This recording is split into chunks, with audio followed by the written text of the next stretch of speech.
Assalamualaikum warahmatullahi wabarakatuh dan salam berbahagia untuk kita semua.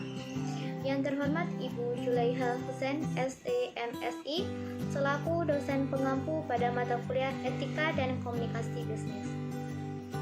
Perkenalkan, saya Putri Anissa dengan NPM 0204201152 dari kelas 3A Manajemen. Pembahasan saya kali ini yaitu teknik presentasi bisnis yang efektif. Adapun presentasi adalah suatu kegiatan berbicara di hadapan banyak hadirin atau salah satu bentuk komunikasi. Presentasi ini juga merupakan suatu kegiatan pengajuan suatu topik, pendapat, atau informasi kepada orang lain. Presentasi dapat pula diartikan sebagai kegiatan seseorang yang berbicara di hadapan publik, baik dalam kegiatan seminar, kuliah, mengajar di kelas, atau kegiatan sejenisnya. Orang yang menyampaikan presentasi disebut dengan presentator atau presenter, sedangkan orang yang menghadiri presentasi disebut audiens. Dan yang pertama yaitu teknik-teknik presentasi bisnis. Adapun beberapa teknik dalam presentasi bisnis yaitu 1. Singkat, jelas, dan padat. Perlu kita ketahui bahwa investor adalah orang-orang yang sangat sibuk dan orang-orang yang sangat menghargai waktu. Karena itu, mereka tidak akan pernah menghabiskan banyak waktu luang hanya untuk mendengarkan presentasi proposal yang terlalu membual kemana-mana. Sebab itu, perlu kita cantumkan di dalam proposal presentasi poin-poin penting yang perlu disampaikan saat presentasi. 2. Tunjukkan kredibilitas Anda. Investor akan lebih percaya dengan presentasi yang disampaikan jika kita tampak memiliki kredibilitas sejak awal. Kredibilitas yang dimaksud yaitu kualitas kita, kapasitas, atau kemampuan kita dalam memimpin. Misalnya, kita dapat mulai dengan menceritakan latar belakang bisnis, pengalaman terkait, dan referensi lain yang menunjang isi presentasi.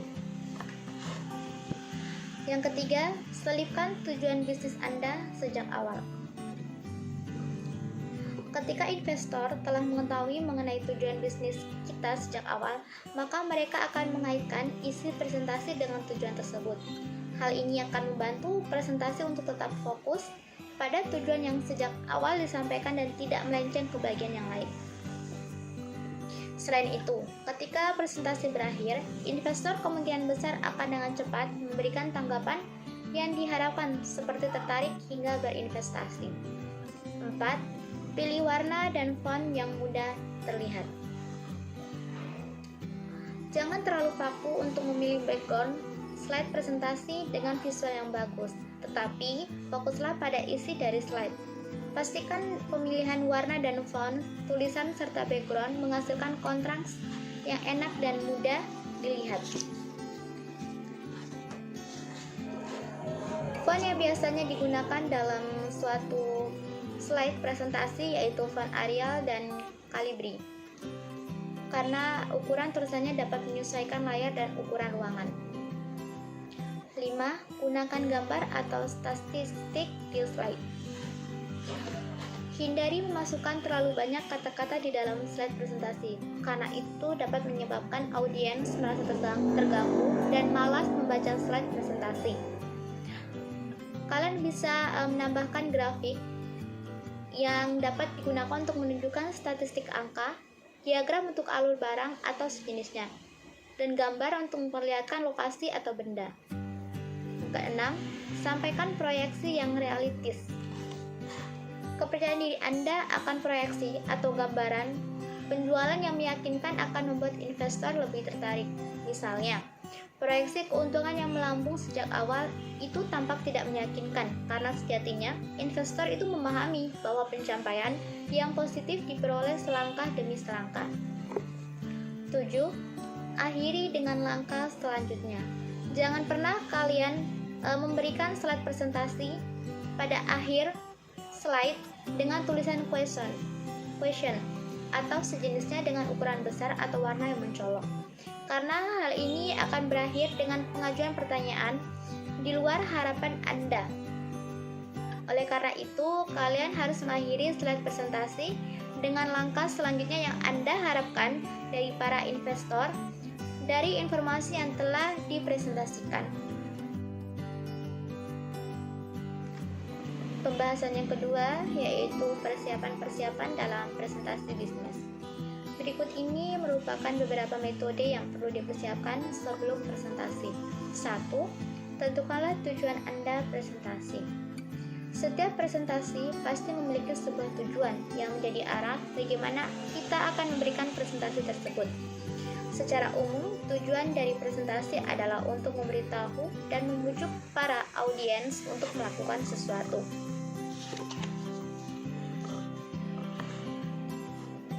Misalnya untuk mengajak atau mengubah sikap peserta seminar dan melakukan sesuatu seperti menyetujui ide kita dan lain sebagainya. Yang kedua, kenali audiens. Dengan mengenali peserta audiens, kita akan mengetahui bagaimana penyajian presentasi yang tepat dan tahu bagaimana cara pendekatan dengan mereka. Misalnya, yang hadir adalah orang-orang penting yang sangat senang dengan grafik dan angka. Maka dalam penyajian presentasi, alangkah baiknya kita menggunakan suatu grafik. Atau misalnya orang-orang yang sangat suka dengan visual. Jadi dalam penyajian presentasi proposal, kita dapat menambahkan gambar-gambar visual. Yang ketiga, tentukan topik presentasi. Apa topik yang akan saya sampaikan? Apakah topik ini dibutuhkan peserta seminar? Mengapa saya menyampaikan topik ini? Itulah beberapa pertanyaan yang perlu Anda tanyakan pada diri kita sebelum menentukan topik presentasi. Dengan begitu, kita akan lebih mudah menemukan topik yang tepat dan sesuai dengan kebutuhan peserta audiens. 4. Susunlah kerangka presentasi. Dalam menyusun kerangka presentasi, alangkah baiknya jika kita membuat pemetaan ide atau kerangka-kerangka karangan.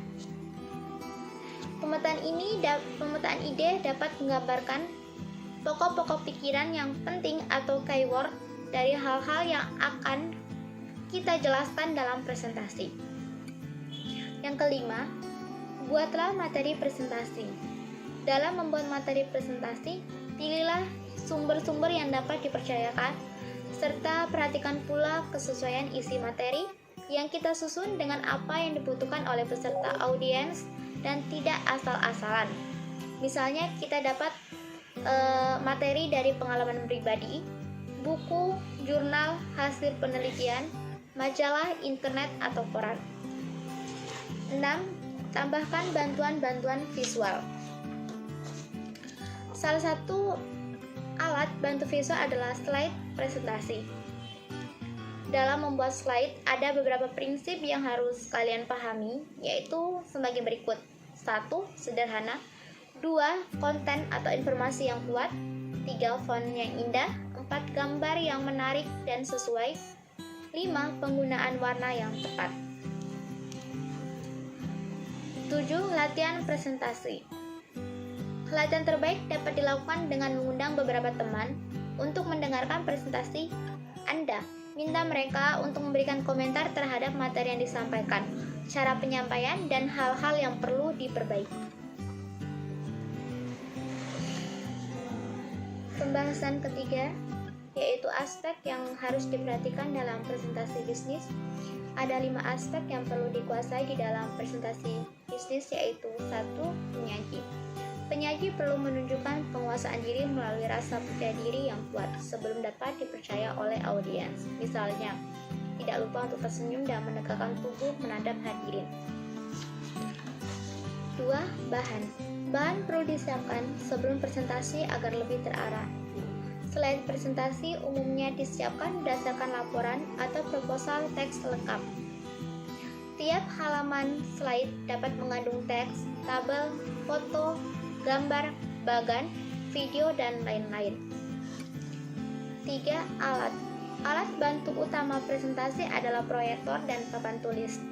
Proyektor menayangkan bahan yang sudah disiapkan sebelumnya, misalnya berupa slide presentasi, dokumenter, lembar kerja, atau video. Tampilan proyektor bisa ditayangkan ke dinding, layar, atau panel LCD. Keempat, tempat.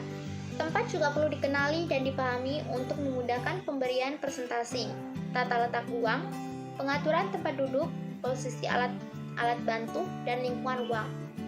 Misalnya suhu, pencahayaan, dan kebisingan adalah beberapa faktor yang berkaitan dengan tempat yang perlu diketahui dan dipertimbangkan sebelum presentasi. 5. Audiens. Penugasan terhadap audiens diawali analisis terhadap 6 pertanyaan dasar: siapa, apa, di mana, kapan, mengapa, dan bagaimana, atau yang dikenal dengan akronim ASDIKAMBA atau singkatan 5W+1H. What, where, when, why, dan how. Misalnya, siapa audiens dapat ditinjau dari berbagai sisi, seperti jabatan, status, dan umur. Apa yang diinginkan audiens perlu diketahui agar presentasi dapat memuaskan harapan mereka. Di mana tempat presentasi dan kapan dilakukan presentasi perlu dikenali untuk membantu penyaji dalam menyusun strategi presentasi. Mengapa presentasi dilakukan ditentukan untuk menolong pencapaian tujuan presentasi. Jawaban atas semua pertanyaan ini akhirnya menentukan bagaimana presentasi dilakukan. Baiklah, itu tadi pembahasan mengenai teknik presentasi bisnis yang efektif. Apabila dalam pembahasan tersebut terdapat salah kata atau kata-kata yang tidak sesuai, saya mohon maaf yang sebesar-besarnya. Terima kasih atas perhatiannya. Wassalamualaikum warahmatullahi wabarakatuh.